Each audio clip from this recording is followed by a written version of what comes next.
Welcome to atomic structure quick revision. ये quick revision session है। अगर आप चाहते हो कि डिटेल में पढ़ना है आपने तो लिंक आपको डिस्क्रिप्शन में और चैट बॉक्स में मिल जाएगा। सो थोड़ा एटॉमिक स्ट्रक्चर की हिस्ट्री देखते हैं कैसी थी। ठीक है, तो सबसे पहले जॉन डाल्टन आए। जॉन डाल्टन ने बोला कि एटम होता है और एटम क्या होता है, इंडिविजिबल होता है, एटम से छोटी चीज कोई नहीं है दुनिया में, ये बोला था जॉन डाल्टन ने। फिर जे थॉमसन आए, उन्होंने कुछ तो प्लम पुडिंग मॉडल टाइप देने की कोशिश की। इन्होंने क्या कहते हैं कैथोड रे एक्सपेरिमेंट्स भी किए। कैथोड रे एक्सपेरिमेंट से इलेक्ट्रॉन्स के बारे में पता लगा। और फिर आए हमारे अर्नेस्ट रदरफोर्ड, जिन्होंने अल्फा स्कैटरिंग एक्सपेरिमेंट किया, जिससे कि पता लगा कि एटम के अंदर न्यूक्लियस भी होता है। तो over the period of time scientist ने डिस्कवर की काफी चीजें, electrons, protons, neutrons, nucleus, structure of the atom का ठीक ठाक आइडिया लगना शुरू हो गया। ठीक है, उसके बाद हुआ क्या, we have so many different experiments जो कि पहले हमारे सिलेबस में थे, बट अब जेईई मेन ने इनको सिलेबस से हटा दिया।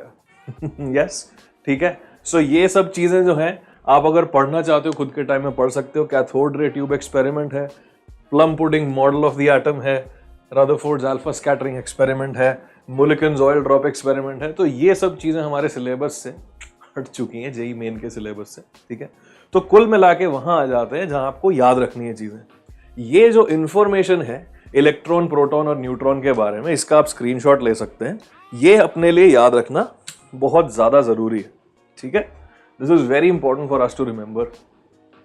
तो इसको स्क्रीनशॉट कर लो और याद रखो, क्योंकि एग्जाम्स में बार बार काम आएगा।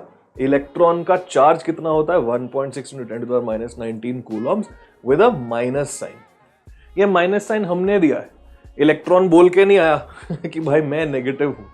दो तरह के चार्ज हमें नेचर में मिले, उसमें से एक को हमने पॉजिटिव बोल दिया, एक को नेगेटिव बोल दिया। हम चाहते तो ए बी चार्ज भी बोल देते, अप डाउन चार्ज भी बोल देते, जैसे मैग्नेटिक पोल्स को नॉर्थ साउथ बोल देते अपन। ठीक है, सो ये नेगेटिव क्या है, बस एक तरह का चार्ज। ठीक है, उस पर हम -1 चार्ज भी बोलते हैं अगर हम सिर्फ इलेक्ट्रॉन प्रोटॉन की बात करें, है ना।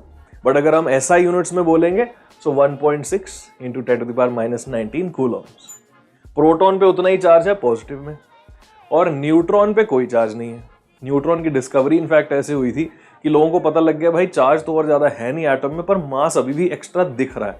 तो वो एक्स्ट्रा मास को कॉम्पनसेट करने के लिए न्यूट्रॉन की डिस्कवरी हुई इलेक्ट्रॉन प्रोटॉन के काफी साल बाद। ठीक है, तो मास भी इनके याद रख सकते हैं आप, बहुत अच्छा रहेगा आपके लिए। Electrons mass is 9.1 × 10⁻31 kilograms. Proton और न्यूट्रॉन का मास बहुत सिमिलर है, ऑलमोस्ट द सेम है। प्रोटॉन का मास इज 1.67 × 10⁻27। न्यूट्रॉन का भी आप उतना ही याद रखो तो चलेगा, हल्का फुल्का फर्क है इनमें। ठीक है, अगर आप एग्जैक्ट मास इनके रिलेटिवली बात करो, ठीक है, एटॉमिक मास यूनिट में, एटॉमिक मास यूनिट हमने मोल कंसेप्ट में पढ़ा है, एटॉमिक मास यूनिट में अगर इनके मास लिए जाएं तो प्रोटॉन का इज ऑलमोस्ट 1, न्यूट्रॉन का भी ऑलमोस्ट 1 और इलेक्ट्रॉन का तो ऑलमोस्ट 0। ठीक है, अप्रोक्सीमेट हम अगर उसको करेंगे तो 0, 1, 1 आ जाएगा। Right, so this is the first basic thing that you have to keep in your mind.